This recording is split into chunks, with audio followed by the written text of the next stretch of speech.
And we're back with another episode of the Pop Culture Cosmos. It's Gerald Glassford coming right back at you here from Pop Culture Cosmos, the Lakers Fast Break, Inside Sports Fantasy Football and Game Source. We truly appreciate everyone out there listening to all of our great shows. And if you can, please give us that 5-star review wherever you get your podcasts. Plus, if you could share, and subscribe. Subscribe today to get the latest notifications on when we go live on the air with the latest Pop Culture Cosmos, PC Multiverse, Inside Sports Fantasy Football, the state of pro wrestling, and more. So go ahead and check out what we're doing each and every time out right there on our YouTube and Facebook channels, Twitch, Twitter, TikTok, Instagram, and of course, popculturecosmos.wordpress.com. Well, it wouldn't be a Pop Culture Cosmos without my good friend. He is the mastermind behind everything going on with Happy Hoarder Collectibles. Yes, you might see a Power Ranger or two over there at happyhoardercollectibles.com, plus everything that he's doing in the social media world. When you type in Happy Hoarder, it is my good friend. It is Josh Peterson. What's up, man? We actually, so I don't know if you heard about this, but Mattel got the action figure rights to the Power Rangers. So Hasbro was making them before, and I think Hasbro, it's because Hasbro's been bleeding money. They've actually been selling rights, like toy rights. So Hasbro still owns, Saban, who owns the Power Rangers, but they sold the toy rights to Mattel.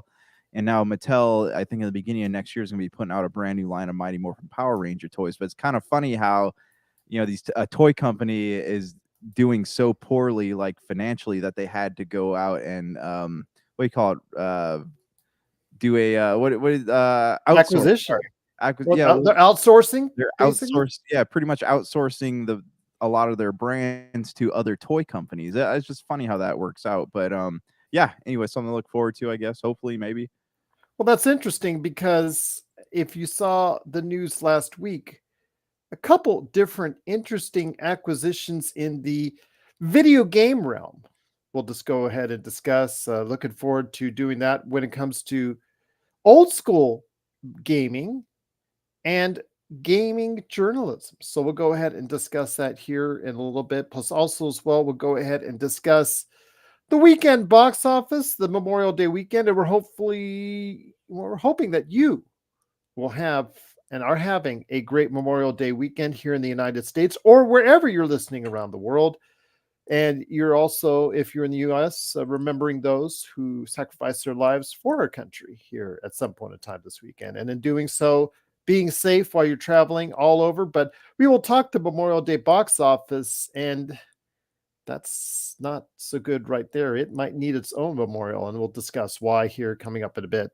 Plus, also as well, we'll be talking about a lot of good things, including what's going on. Like I said, the movies. Mad Max will be facing the franchise, but also very important topics like the Uvalde tragedy and what has happened this week in regards to a lawsuit and who they are suing and why it's important to gamers out there as well.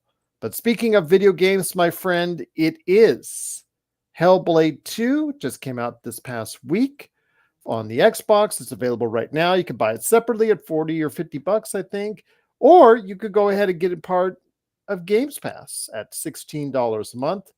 Seems to me like a bit better deal. Go ahead for a month of that, play it through. It takes about 5 to 7 hours for most people. I've gone a bit away through it in about 2 hours myself. Yeah. Your thoughts, my friend, with you playing Hellblade 2, Senua's Sacrifice? Are you getting out of it what you need to get out of it for this Xbox title, which again, as I've talked about in the weeks coming up to the show, been a little bit upset about the lack of advertising and the lack of promotion for a game that's been pretty decently reviewed, but it does have its flaws. Oh, it absolutely does have its flaws, but I describe it like this. It is an incredibly uncomfortable game, but not in like a bad way. Does that make sense? Yeah. Like it's so like Resident Evil Village was really uncomfortable to me, right? Because I didn't know. Yeah, I'm wandering around this village. You don't know like when you're gonna get attacked, or you have like Lady Dimitrescu or whatever her name is following you around. You can't get near her because she'll start running after you. That's kind of it's uncomfortable, sort of like Village, but not quite. And it's I think it's like the voices that are going as you're fighting. Their voices are happening, and you can't quite tell because in the first one it ended with them saying like, "Hey, this is basically all the stuff you thought was supernatural was not supernatural. It was all just a product of Senua's psychosis." But in this game, they're making it seem like the stuff that is supernatural actually is supernatural because the people you're traveling with are backing up what you're seeing. So I haven't gotten to the end of the game yet, and maybe like these people are just a figment of her imagination. But I just did the I don't know how far you got, but there's there's a part with the Draugrs. I did those last night, and it's a very unsettling game, but it's still fun. The combat takes some getting used to because they have like the enemies, they swing their weapons, they have the red red marks around the weapons, are those means that you have to like evade those, and if it's blue you can block it, and it's you can counter that attack, and then you get this thing that's the mirror of something. I don't remember what it's called, but the mirror charges and you can hit the right trigger, and it will slow time down. You can kind of like hack and slash at people. uh so I don't know. I mean, it's cool. It doesn't, the combat doesn't flow well. It's actually very it's very punishing if you don't do things correctly. But for the most part, I'm enjoying my time with it. What are your thoughts so far? It's well, actually, Ryan McCaffrey from IGN took the words out of my mouth. It's a very beautiful looking walking simulator. Oh, it Uh, absolutely is a walking simulator. Yeah, you can't. It's not like you get to go around and pick like who you're fighting. You're just thrusted into these battles, which I guess is the opposite of God of War because it kind of feels like they're going for that feeling a little bit. yes, I will say, Josh, there is no better video game that looks better or sounds better than Hellblade 2. Absolutely. This is a technical achievement that no other video game has reached. This is something that if you'd have shown me or told me I would get a glimpse of when I was playing Pong back in the like 70s and early 80s and then into the Atari 2600, I would Mhm. have just said, "You guys are crazy," because I never realized you could get the kind of photorealism that you get out of Hellblade 2. That being said, it's very structured. It is very it's on rails. It's the the narrative is just taking you through. There's no deviation. There's no open world. It is straightforward 5-6 hour campaign. The combat when you get into it is not very deep. It's like, okay, light or heavy attack. You try to dodge.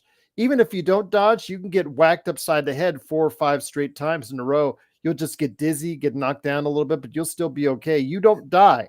I was wondering about that You because don't die. I was getting just wrecked trying to figure out these the right method to evade and block and all that, and I was just getting destroyed and wasn't dying. So I was kind of half expecting. Remember in the first one you had the rot that like went up the arm and it slowly made its way to your head and killed you, but this one doesn't seem to want you to die. It just wants you to you're just a passenger in Senua's head. Yes, absolutely. I mean, it does outline the psychosis and things that could come from it. So yes, you and I talked about that before several years ago when the first one came out about how important it was for you and others out there, that treat the seriousness and me, myself, and I seriousness of mental illness and how that really was brought into the screen. Not everybody got it, but if you did get it, as far as how serious of an issue it is with the way this game is being played, now you can understand in the sequel how it's expanded even more. And that, from that sense, it's good, but still, it is very linear and it is very structured, and the combat's not deep. So it is just basically a 6 hour through walking simulator experience, But again, it is the cutting edge of technology, the Unreal 5 engine at work. And if you have headphones on, it has got to be heard to be believed. Yeah, yeah, that's what I know. Was in the beginning of the game. I think it gives you a little like blip that says, this game is better enjoyed with headphones. Mhm. Yeah, I mean it's beautiful, it's breathtaking. I am curious if by the time I get to the end of it, if it will have justified its existence, because Hellblade 1 ended on like a really solid note. It didn't seem like it needed a sequel, yet here we are. And as I'm playing more of this game, it's trying to flesh out this like really dark and gruesome world. And it's just part of Senua's saga, and I wonder if they're going to do more with it. Are they going to flesh it out and create, like, go for the supernatural like God of War has, or are they going to, keep it grounded and maybe find a good stopping place for Senua, or is it just going to become, a whole thing over the years, and we'll see more and more of these games? Well, we'll see, my friend. But it is, of course, Hellblade 2, Senua's Sacrifice. Truly appreciate you want to letting us know your thoughts. I know it is a short game, but it is something I think that everybody should take a chance to see, experience, and enjoy if they want to go ahead and do so. I think it's a game that, again, if you give it 6 hours of your time, it will be worth your time. Again, it's not deep. It has its flaws, but again, as a technical and Marvel achievement, I really think it's worth your time, Josh. I really think it is. Yeah, I think so too. I mean, even in the vein of like, hey, I want to see exactly what the Xbox has to offer. I think Senua's Saga is like is that what the second one's called? Hellblade 2 or whatever. I thought it was Senua's Sacrifice. Senua's Sacrifice. I think that this is a perfect game to fully display like what the Xbox is capable of, much like Astro's Playroom, was able to show what the PlayStation 5 is capable of. Hellblade, nah, I know it's a weird comparison, but Hellblade 2 is basically the Xbox's Astro's Playground. So what are your thoughts out there on Hellblade 2, Senua's Sacrifice? We'd love to hear your thoughts. popculturecosmos@yahoo.com.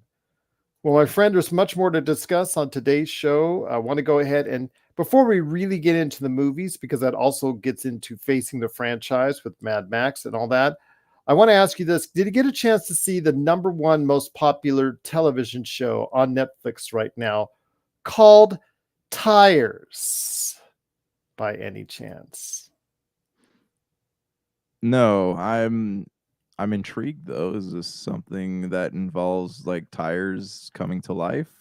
It is a 20-25 minute episode, 6 episode long season of a show that I guess on Netflix has garnered a lot of attention. I did cram my way through it. Takes about a little over 2 hours for all 6 episodes.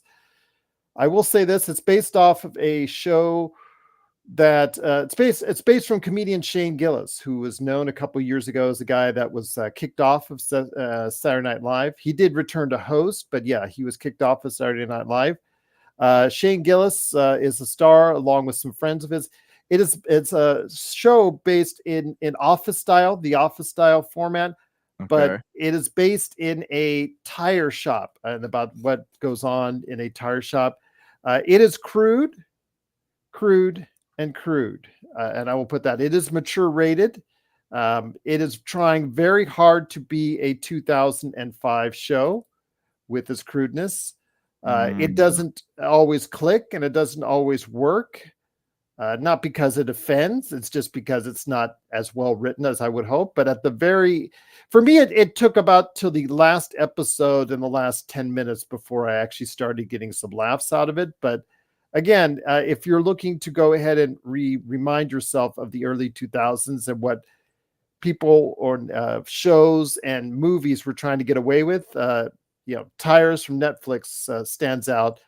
Netflix loves it so much. Before season 1 dropped, they already approved it, I think, for season 2 and season 3, because if it's you been real look at it, confident. yeah, and if you look at it, you'll understand why, because it is extremely cheap to film. If you look at it, there's very few sets used. And you can understand why Netflix is in love with the show, because if people watch it, it just, I guess, accentuates the fact that, hey, they are found a show. It's cheap to make and people watch. Just basically, it's about guys being guys, the locker room talk and all that coming to life here for 20 to 25 minutes. If it's not your thing, I can understand why. But if you were really investing to go ahead and dive back into what content was like during the early 2000s as far as cutting edge M-rated stuff, mature rated stuff, Tires may be for you. All right. Okay. So should I watch this show? I guess is what I'm asking you here. It all depends if you miss that type of sophomore humor. And when I checked it, I didn't really have a clue about it. I just saw it pop up as the #1 television show. I saw it was an easy watch as far as 2 hours for 6 episodes. I said, okay, let me give it through and blast through it. And it's okay. Again, it's okay. Again, I'm the worst critic, or I'm the harshest critic on sitcoms, as you've come to know me, Josh. It really gets a lot for me to laugh on sitcoms. And it took until the last episode for me to do so. But again, if you really miss sophomore humor, I guess go for it. But I would probably recommend to people that The Bear is a little bit better structured and better made. And that's coming up here in month of June as far as their new season is concerned. But yeah, Tires as a very low cost, very efficient, very quick watch. I think I almost feel like when you watch it, you're almost like playing the Xbox 360 and looking for those games to rent that got you 1,000 gamer score in like 3 hours. So that's what I think. Oh yeah, that was like Bluey for me. That's the only reason I Yeah. played that. Okay, all right. But it's again, it's if you're interested in that type of sophomore humor, just let us know. It is Tires. It is the #1 show on Netflix right now. And if you're interested in checking it out, make sure you don't have the kids around you, and make sure you go ahead and understand there's a lot of humor that some people may now take offense to. But if you're not, go ahead, check it out. Tires on Netflix. Please let us know your thoughts. Go ahead, Josh. Oh, sorry. I was going to say, so what you're saying is we should definitely watch this with our parents, right?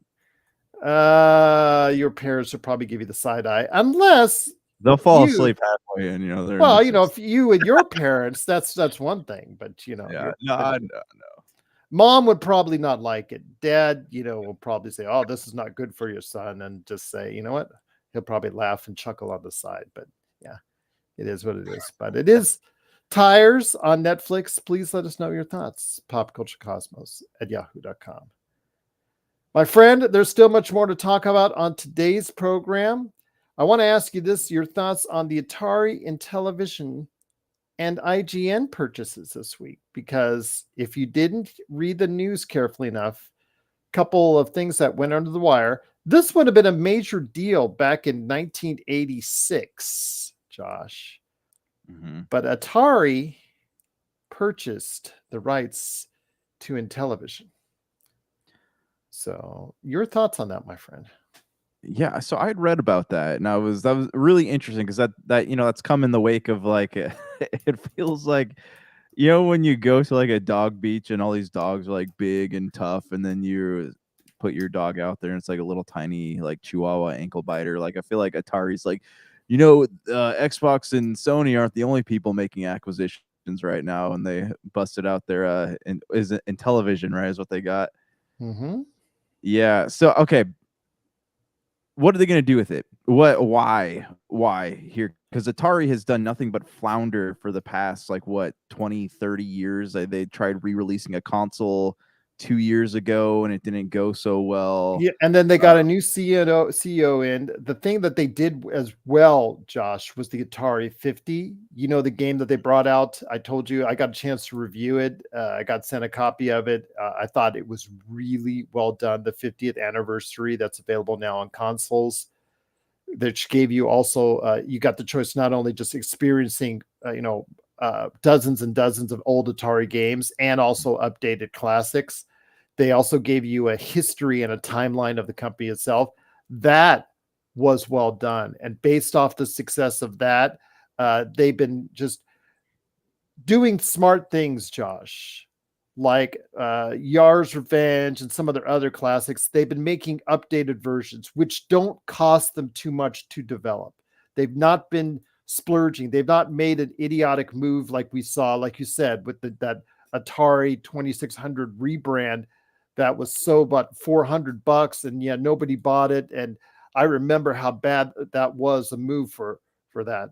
But Atari, which was the video game manufacturer of the 1980s, they bought Intellivision, which is one of their main competitors at the time. But yeah, it's interesting because Intellivision, you know, that they were trying to develop the people that owned the Intellivision brand up until recently. They were trying to develop their own console that was going to come out, the Kamiko or something like that. I think that was going to come out here, and I think that got nixed or whatnot. But yeah, it's just interesting that this is going to take place now. Both are just, I'm not going to say worthless brands, Josh, but they're both very small brands at this point in time. But just imagine if this had happened back in the 1980s. Oh yeah, it would have made waves for sure. But then also, like with Atari shutting down, like it would have just shut down another company. So, but with what's happening right now, to what end though? Like why purchase this? Because you can only Atari cannot stay afloat just on updated remasters of old games, because those have been done hundreds and hundreds of times. Like you can go to any given video game store and find at least 50 games that has Yaris and whatever else on it that came from Atari. Lunar Lander or anything like that. Yeah, ET, whatever it is, like Asteroids. You can find those anywhere, and a lot of arcade cabinets too. So to what end? Like what's their goal here? Because I mean, I feel like if you were to remake some of these games like with modern graphics and like create a story to it or whatever, like maybe that would be something cool. But I also don't see Atari having the budget for the development costs of some of this. So what exactly are they trying to do?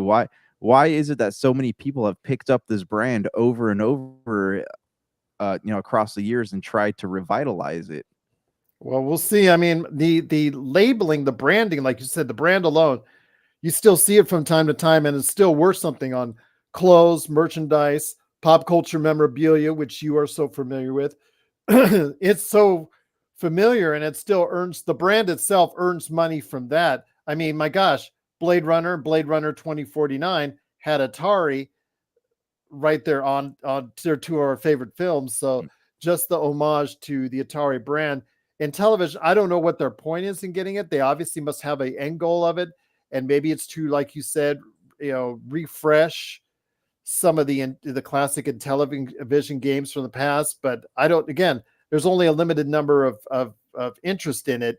I mean, with all the things that you can get out there, in fact, if you really want an Atari 2600 game or games, or an Intellivision games or game, you can go and easily find it out there on an internet with about, attached to a hard drive or something out there that gets about 10, 20,000 games like it. So yeah, it's very curious to see why they went out and purchased it. But the fact that they did shows that, there's still some interest there. And the gaming press was so funny that saying that they picked up on it, and what their idea behind it was just writing about how this ends the longest console war.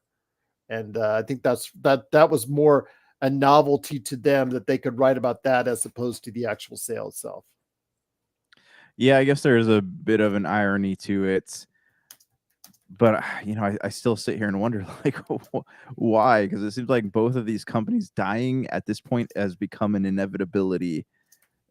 But Yes. it's just like they're falling Hanging on forever. I mean, like, no, and it just keeps going on and on and on.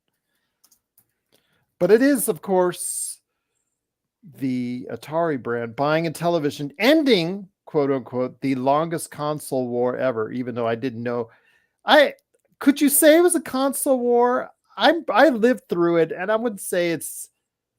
I mean, there was ColecoVision, Intellivision, and Atari right around the 1983-84 slot. just before the crash of the video game industry. I guess there was a console war between these makers that kind of made it interesting, but Atari was the clear best-selling brand at that point in time before the crash. So I don't know, man. Again, it's nice for articles, but yeah, I just don't think at this point, like you said, that there's much left in the tires for these two companies.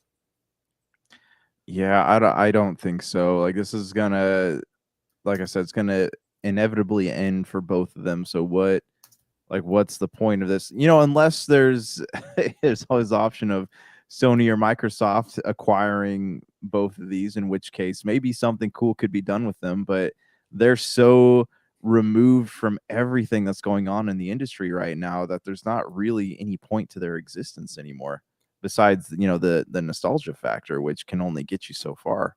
Exactly. So we'll see what happens with Atari's purchase of Intellivision and see if that does anything. But the other major purchase of the week that went under the radar that I wanted to go ahead and bring you out as far as this is concerned is IGN Entertainment buying Eurogamer, GamesIndustry.biz, Rock Paper Shotgun, and VG247. Now I use GamesIndustry.biz and VG247 a little bit.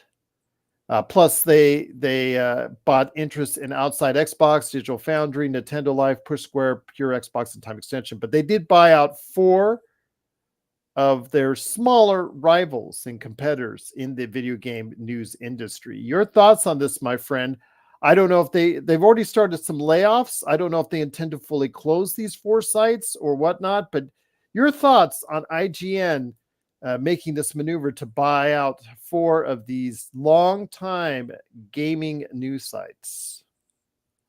So I'm trying to remember. I think like, the company is called Ziff that bought IGN a while back, Ziff and I think Davis. yeah, and I think they're the ones that are now trying to absorb all these. So I think this goes back to a bigger problem that we have, is the fact that there's not really any real video game journalism around anymore. So like there are people who went out and wanted, like say you wanted to go out and get a job as a video game journalist, right? This is something that we always dreamed of when we're at National University. Yes, it was.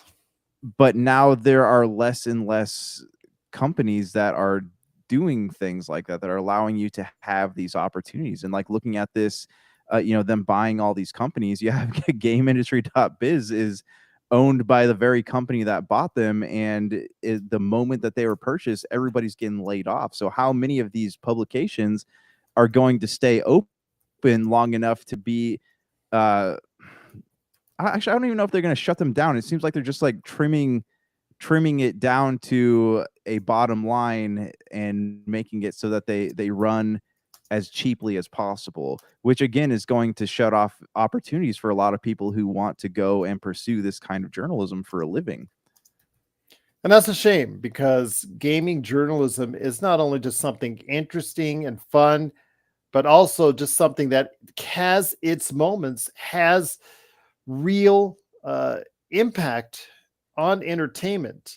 This is still, even though it's considered a down period for the industry right now, still a billion-dollar industry out there. And we will talk about the gaming news here coming up in the second on a very serious subject here. But yeah, it's just very interesting how they laid it out. But again, IGN, it's just showing its dominance. And although we can't say yet it's a monopoly, Josh, it's getting quite close to it.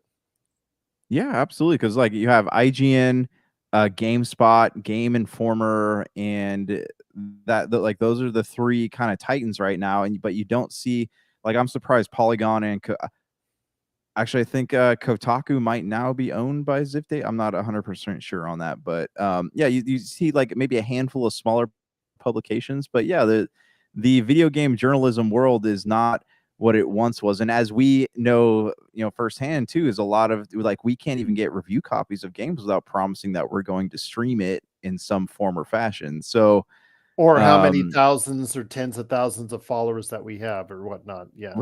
Right. So I think, yeah, you're absolutely right. Video game journalism is dying. And I think that within a couple years, the only people who are going to be there's not going to be any video game journalism. It's just going to be people streaming games and influencers. And IGN, I'm sure, will be around, but IGN is not. I don't even know if I would call them like gaming journalism anymore. Like they sit there and they review games, but they don't actually like present you with a lot of legitimate video game news anymore. Well, I'll tell you what, my friend, it is going to be interesting how they lay out the landscape of gaming journalism after the purchase of 4 sites by IGN Entertainment. So please let us know your thoughts if you're not happy with this purchase. But again, does this tell you about the state of gaming journalism? Let us know. popculturecosmos@yahoo.com. Well, my friend, 1/2 hour down, 1/2 hour to go here on the Pop Culture Cosmos. I wanted to go ahead and still touch on the seriousness of gaming journalism, not just the fact that gaming journalism, I don't want to say it's dying, but it's getting hard to find. In fact, when you talked about it, Josh, just before the break about, who presents gaming news journalism, one of the major sources of breaking gaming news, Jason Schreier, I think he doesn't even work for one of those main sites. He works for like Bloomberg. He works for he works for other different outlets, major news outlets, regular general news outlets than what he used to do working for, I believe, because he's already done the rounds as far as for several gaming journalism. But I think he saw the writing on the wall as far as the gaming journalism scene is concerned and how those spots are limited. But yeah, it's interesting to see how this played out. But speaking of gaming news, the very serious tragedy that happened with the shooting in Uvalde, Texas, at the school, very tragic situation where many children were perished. A very demonic and terrible shooter went ahead and decided to go ahead and do what he did to the terrible people, terrible situation that went down at that Uvalde school a couple years ago. And again, our thoughts and prayers are with those victims and families.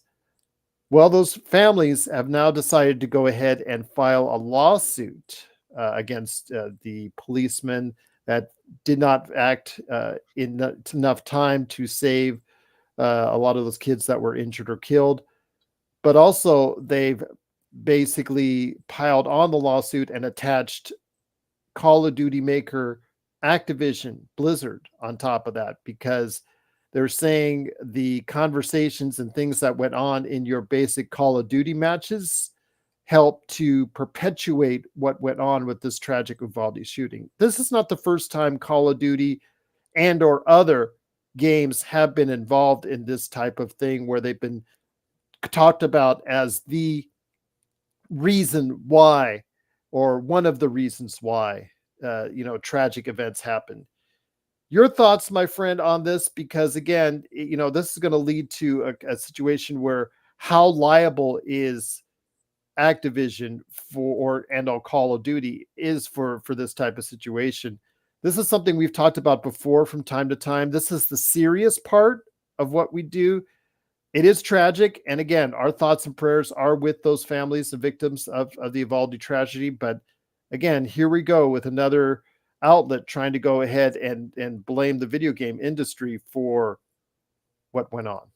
How much should we blame the video game industry for what went on? Yeah, there's I will comment on that, but if I remember correctly, there's a mass shooting that happened like right when Donald Trump got put in office, remember? And he like brought all the people from like ZeniMax and Bethesda and a bunch of other studios in. It's always Activision too, because Call of Duty is the low-hanging fruit for everyone. Yeah, and they're trying to like get to figure out like how to better censor video games. So I look at something like this, and yes, it is a terrible tragedy, but trying to hold Activision, one, they're going to have a hard time like directly pinning the motivations for the shooting on Activision. And if they were to somehow link the two, that's going to be a slippery slope, because the chats, in the Activision pre-lobby or post-lobby or whatever, it's basically the same thing as like, a Reddit forum or a Facebook post or like any sort of like chat room on the internet. So Because that's basically what they're saying is help perpetuate. It's not just the violence and the guns and that, but also the chatting as well. right, if you hold Activision accountable for that, you're going to have to apply that same standard to everything else on the internet. And I don't see that being I don't see that being something that's going to happen. And I look at this and every time something tragic happens, it gets pinned on video games. And there's no, it's a double-edged sword because video games have been proven to help people with mental illness and people who suffer from things like PTSD and other types of sicknesses. But also, maybe I don't think Call of Duty directly like caused something like this to happen, but it's hard to say like, oh, violent people play violent video games because most of them do. So, I don't know where I stand. I don't think that Activision should be held responsible for that. I think that that's kind of, like you said, it's a low hanging fruit, but Always. uh, I mean, always, this goes back to the 90s when the Mortal Kombat controversies yeah, came out, when legislators, I believe in Florida started, but all over just tried to go after Mortal Kombat for its violence. I mean, millions of people have played these video games, violent first-person shooters, Call of Duty, Mortal Kombat. They're M-rated games for a reason. mm-hmm. You sold video games at retail formats. You were not allowed to sell, or you should not be selling games to anyone under the age of 18 that are M-rated games. There's reasons why, because they have mature content. And if it's, the Uvalde shooter, obviously a terrible individual that had a lot of things wrong with him.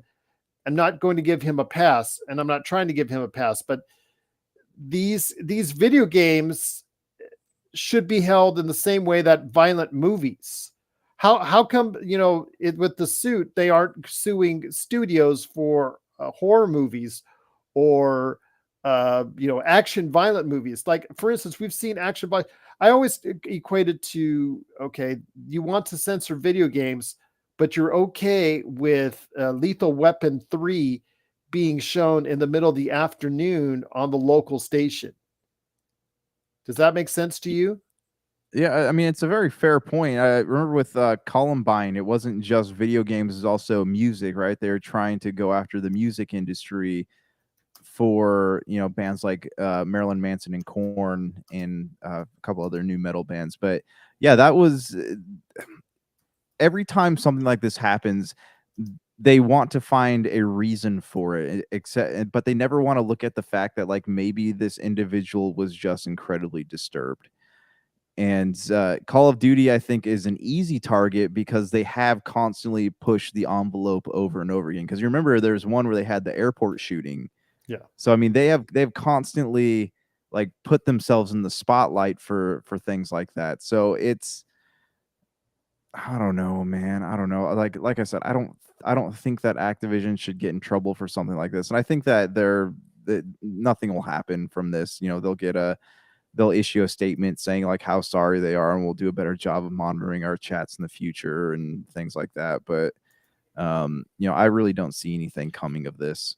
But you're talking about millions of players, playing over the course of a year. Because in fact, if Call of Duty Black Ops 6, if you hear the rumors, is going to end up being first day and date on Xbox Games Pass, you're talking millions and millions of players all at the same time. How are you supposed to facilitate and listen to all these different chats out there going concurrently with each other? It's just, I don't want to say it's ridiculous, because it's not. I understand the grief that they're going through with these families and empathize with that, but it's always the video game's fault. We always hear it's the video game's fault. We never hear it's the movie's fault. We never hear it's the book's fault. Now, if you want to go down that route, we're going down a censorship route that takes away the very thing that a lot of us hold dear in regards to our freedom. So what route do you want to go to? And if there's a minor in your life, you have to understand, you've got kids, I've got kids, I've got a minor child, you've got minor children. We have to be responsible and understand what they're viewing, what they're consuming. And if we're not, then maybe some of the blame should be on us as well when we're doing these things. But again, it's still up to the court systems, but it's always the video game's fault. It's never the movies, it's never the books, it's never it's never the rap album or the music album or the pop music album or any type of music fault. It's always the video game's fault. That's always the low hanging fruit. Yeah, because video games and books and music are, it's self-expression, and that's protected under, it's How is easier to say like, video game is not art either? We just played so Hellblade 2. That should be yeah, art. no. Yeah, so no, I agree with No, you, I'm but just like giving you no, I know, and I'm sorry, my eye was itching. I wasn't like getting flustered or anything, but what I'm saying, like, it's easier to say like, oh, that's freedom of speech. We can't censor that type of thing. But when it comes to video games, like, it's more of a it's easier to say. Oh, they're an easy target. Yeah, it's easier to say like, oh, you're doing this to poison the minds of our youth. But also, when you get in these chat rooms, you can't, like you said, you can't monitor all of it, and how much of that actually is people stepping on someone else's freedom of speech. Like, there are so many things that should have happened before someone even got to the point of being like, oh, hey, my head, there's so many things going on in my head, I'm going to go shoot up a school. There should be a lot of things. There should have been parental intervention, psychological help. There should have been a lot of things that happened that should have prevented something like this from happening. And you can't look back on it and say like, oh, let's just blame video games for it, because that's not productive to anybody. But this is not the first time this has happened. It's repeated, and it's going to continue to be repeated, my friend. Oh, absolutely. Yeah, for sure. It's a low hanging fruit and will continue to be as such. And again, you can't have it. It seems like it's like a two-way street, that you want to fault video games, but you want to consider having, you don't want censorship. It's going to be, it's either way. You either start censoring stuff, or you have to say, you know what, we have this rating system and it's supposed to work for a reason. It exists for a reason. Yeah, exactly. And that goes back to how old was the kid who shot up Uvalde High School? I have to look it up, and I'll do that here in a second. Okay.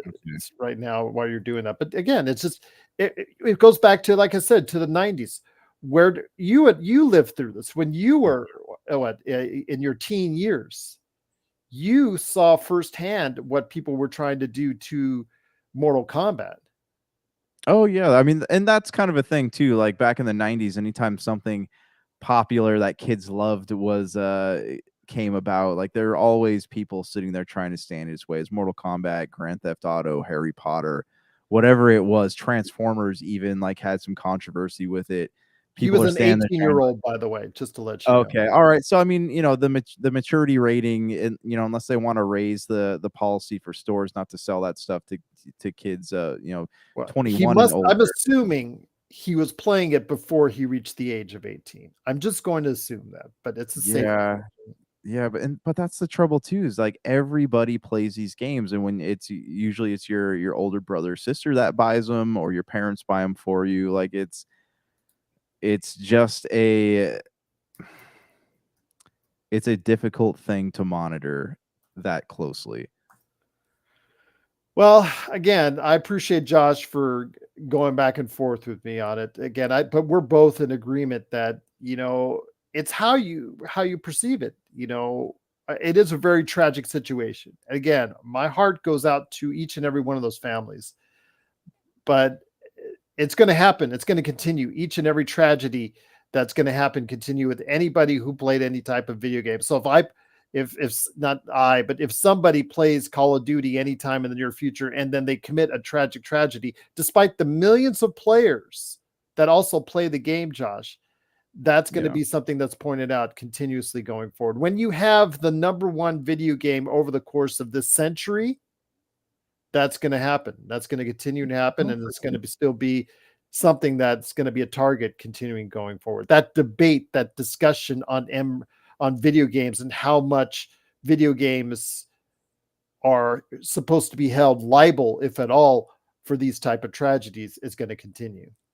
Yeah, I absolutely agree with you. It's like that old saying, that you can't blame forks for making you fat. Like at some point, you have to just look at an individual as being, have that the acts of an individual being the individual themselves. It's hard. You can't like blame things for, because people witness violent acts all the time, but that doesn't make them go out and want to do something like that. So it's very hard to pin something like that on there. But yeah, as long as Call of Duty is Call of Duty and they're still putting things out and kids are still going like, yeah, I want to play Call of Duty, like there's a target on them for sure.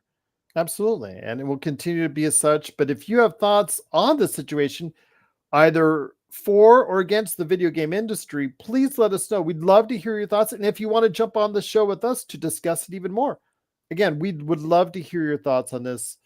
popculturecosmos@yahoo.com. And again, this doesn't dissuade, it's not trying to demean or diminish anything in regards to the tragic events that happened, and our thoughts and prayers are with those families.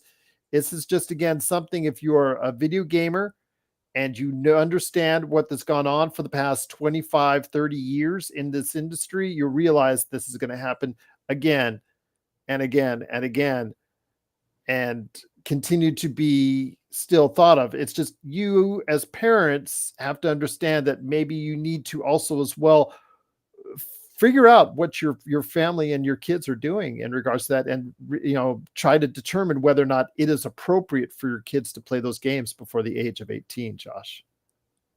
Yeah, I absolutely agree with you. It's hard to. I always feel bad saying like, oh, it's all up to parenting, but yeah, at some point you gotta do some parenting and keep an eye on what your kids are consuming.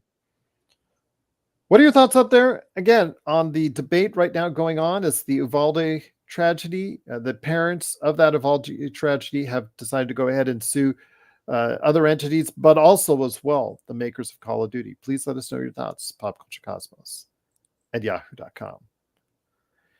It is, of course, the Pop Culture Cosmos. But before we head on out, my friend, I wanted to go ahead and talk to you about what's going on with the weekend box office. Still up in the air, my friend. Still has not been decided as of airtime. Each studio is claiming victory on a weekend, which they should not be happy about, my friend, because it looks like both Garfield and especially Mad Max Furiosa is underperforming at the box office. Both are right around the $30 million mark for the weekend. Maybe if they're lucky, one of them or both of them will get to $40 million after the 4-day weekend. But that's not good, my friend. In a summer where these theaters were hoping to get well, it has, outside of one brief glimmer of hope from Planet of the Apes, it has not looked too good, my friend. So your thoughts before we get into facing the franchise. Again, it's too close to call, so I'm not sure about that. I will post the winner when it becomes more apparent sometime, probably on Monday on Facebook on Pop Culture Cosmos. But your thoughts, my friend, on the state of the box office now and how disappointing it is on Memorial Day weekend. Well, we still have tomorrow to kind of see how things add up. But look at the movies, though. A part of it is because what kid in 2024 knows who Garfield is? And how many people are rushing out to watch a Mad Max film? Like Mad Max films have always, they've made decent money, but they're not things that people are gonna, necessarily run out to the theater to watch. So I think it has more to do with the movies than it has to do with people, wanting to go to the theaters. But also, a lot of people still have that mentality going ever since COVID. We're like, oh, I'll just watch it when it hits one of the streaming platforms. So it's really, with something like this, it's really hard to say. Like if it was a Marvel film, Marvel or DC or Disney, we can kind of, it'd be easier to analyze like what's going on. But these are two very, I don't know, not popular franchises. So I tell you what, my friend, we face the franchise now with Mad Max. The Mad Max, this is the 5th movie in the Mad Max series. it is not doing as well as hoped. Mad Max Furiosa has done okay with the critics, pretty good in some cases. IGN gave it a 10. Others have said it's pretty good. Chris Hemsworth is hamming it up as Dementus, as the evil character. Anya Taylor-Joy using this as a platform to put her more into stardom. But unfortunately, like I said, the money is not following behind it. This has been a great series as far as from director George Miller over the course of the 5 films. I'll start off with Mad Max. Road Warrior is still considered by many to be one of the best, but then in the 2010s, as you and I both admire, but you especially, Mad Max Fury Road for you has probably hit a high point for this series. Yeah, no, Mad Max Fury Road is actually, it was one of my favorite films of that year. I don't remember exactly what year it came out. But again, like I said last week, I just don't know how eager I am to go back and find out, like, whoa, Furiosa, so interesting. I want to know what happened to her. How did she get the way that she is? I just um, wasn't really interested enough in that character to rush out to the theaters. Like, yeah, I'm gonna be like everyone else, like, oh, when it hits a streaming platform of some kind, I'm definitely gonna sit down and watch it, but it's not something I'm gonna actively go out and spend money on. That being said, though, I am surprised it took them this long to get Chris Hemsworth into a Mad Max film, because he's an Australian what do you call him? Like he's like an icon for them. Yes. It's also weird to me that they haven't put him in a Crocodile Dundee film yet.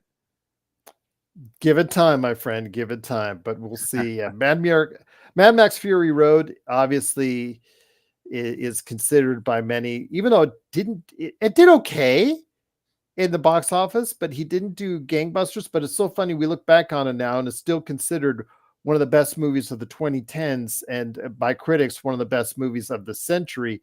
It was so dynamic and so visual, and it's the way it really scoped out things as far as this apocalyptic adventure that it went on. And the Mad Max movies before, Thunderdome with Tina Turner, and then of course Mad Max and Road Warrior. I remember watching the Road Warrior. The Road Warrior actually I saw first before Mad Max, way back when, and I was sucked in to the Road Warrior and how good it was, and because it takes you into something much different than what we're experiencing now, but yet it has so many different relatable things. I'm glad George Miller, has gotten good enough reviews for this film that he may still be able to take it on one more time. He says he has enough energy for one more film in the Mad Max series, which I would assume take you back or beyond what Charlize Theron's role as Furiosa would take her, because Anya Taylor-Joy's, that was a prequel to Mad Max Fury Road. Your thoughts on where the Mad Max series can go before we head on out? Definitely beyond the Thunderdome. No.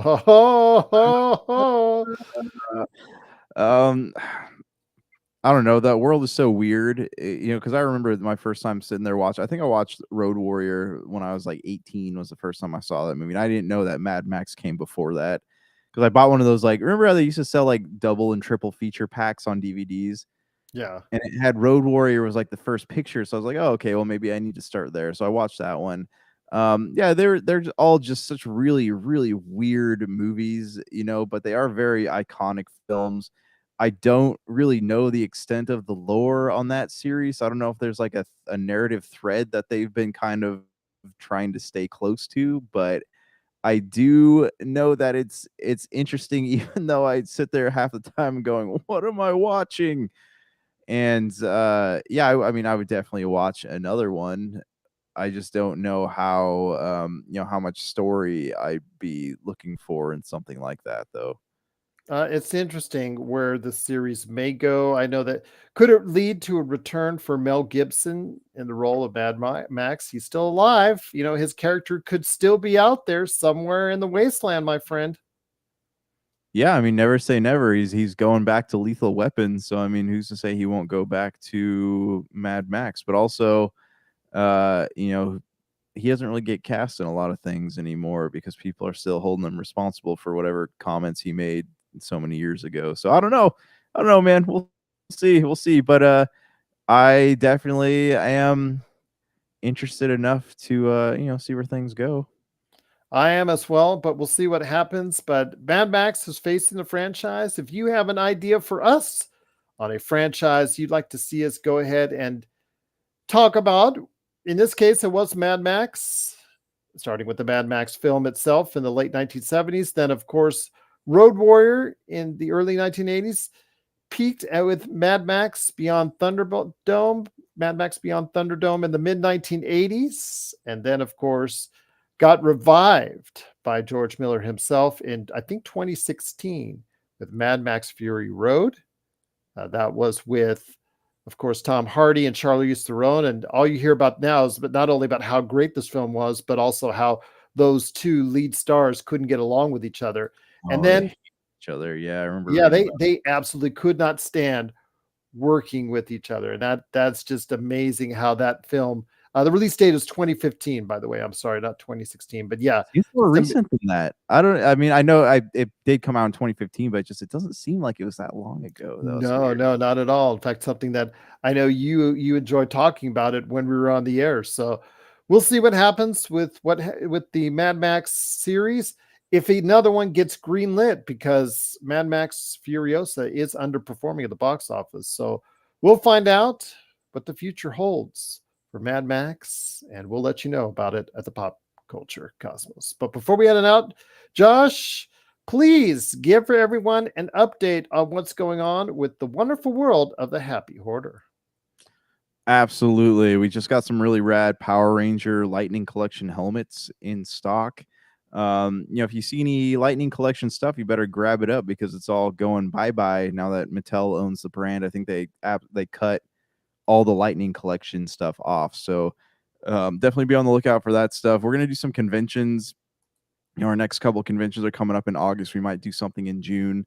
But yeah, just keep tuning into our social media pages and watch the website. I'm still working on the website. I'm falling behind on that, but it'll be up and running here again shortly now that the summer has started and I got some time on my hands. So There you go. yeah, just follow us on social media, Instagram, Facebook, Happy Hoarder Store or Happy Hoarder Collectibles. I can't remember which one, but yeah, definitely on there. Look us up. So for Josh Peterson, this is Gerald Glassford. It's another beautiful day in paradise right here in the Pop Culture Cosmos. We thank you for listening. And here's hoping you have yourself a great